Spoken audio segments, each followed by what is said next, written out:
নমস্কার, আজ আপনাদের সামনে শনিবারের ভিডিও উপস্থাপন করছি।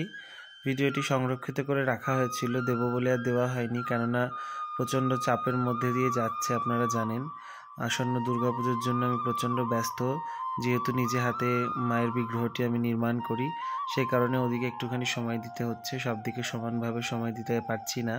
তো যথারীতি শনিবার দিনকে আমি সকাল সকাল ফুল তুলে পুজোর জোগাড় যন্ত্র সমস্তটাই করে নিয়েছি। আর এই ফাঁকে অরুণা চলে এসেছে। তো কিছু পঞ্চমুখী জবা রানাভাই দিয়ে গেছিলো, তো ওই রানাভাইয়ের জবা দিয়ে আর কিছু গাছের জবা দিয়ে অরুণাকে বললাম একটি মালা প্রস্তুত করার জন্য।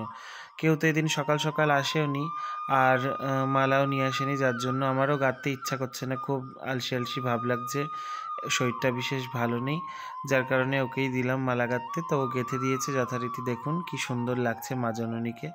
হালকার উপরে শৃঙ্গার করিয়েছি, বেশি কিছু শৃঙ্গার করাতে পারিনি।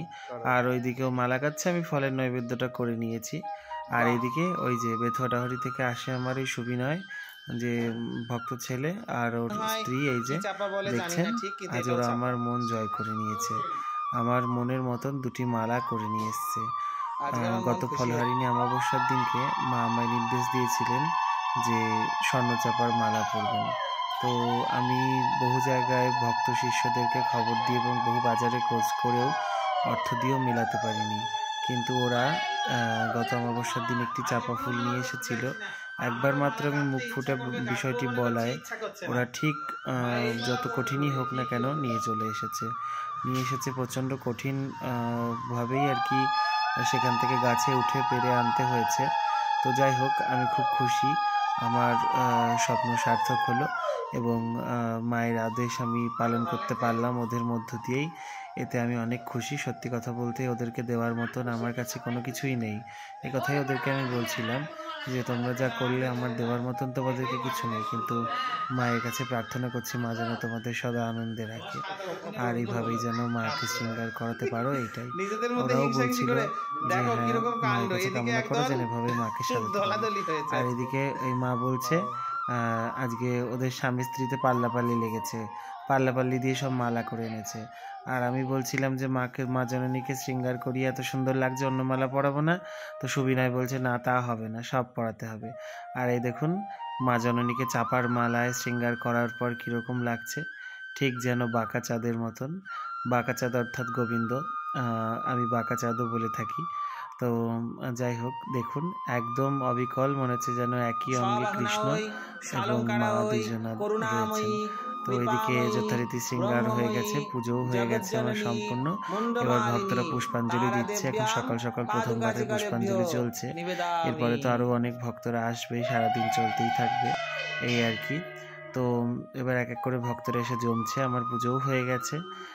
পুজোর পরে দেখুন মা জননী আজকে খুবই খুশি।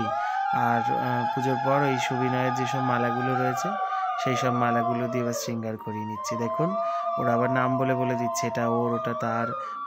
প্রথমের মালাটা শ্যামকে পরালাম, তারপরে মায়ের ব্রহ্মশিলা বিগ্রহতে দেওয়ার জন্য যে টগর এবং অপরাজিতা দিয়ে মালা গেঁথে এনেছে। এত সুন্দর মালা গাঁথে, আমি ভাবি যে ওরা সময় কখন পায় আর কখন এইসব ফুলগুলো তোলে। আর এদিকে দেখুন এই যে নীল অপরাজিতার মালাটি মায়ের মাথায় সাজিয়ে দিতে বলেছে। এবার এত সুন্দর করে সাজাবার পর তারপরে আবার এভাবে করে আর কি সাজাতে খুব কষ্ট হয়, কিন্তু তবুও ভক্তের বাঞ্ছা তো পূর্ণ করতেই হবে, কেননা মা তো ভক্ত বাঞ্ছা কল্পতরু ভগবতী। তো সেই কারণে দেখুন মাকে পরিয়ে দিলাম চাপার ওপর দিয়েই সাদা ফুলের মালাটি। এসব মালা গাঁথা এত ধৈর্যের বিষয়, আমার তো একটুকু ধৈর্য নেই, কিন্তু ওরা যে কী করে এত ধৈর্য দিয়ে গাঁথে জানি না। হয়তো প্রকৃত নিঃস্বার্থ ভালোবাসলে এরকমভাবেই আর কি হয়তো হয় সেই ভক্ত। সবাই তো আসে স্বার্থের জন্য, কিন্তু নিঃস্বার্থভাবে কজন আসে বলুন।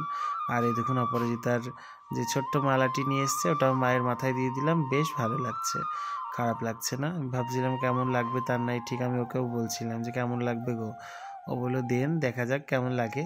তাই সত্যিই ভালো লাগছে, খারাপ লাগছে না। মাকে যেভাবে ভক্তি ভরে সাজানো যায় মা তাতেই যেন সুন্দরী হয়ে ওঠে। তো তার উপরে আবার তো ভক্তের ভালোবাসা দিয়ে গাঁথা মালা, তাহলে তো আরও সুন্দর লাগবে, তাই না?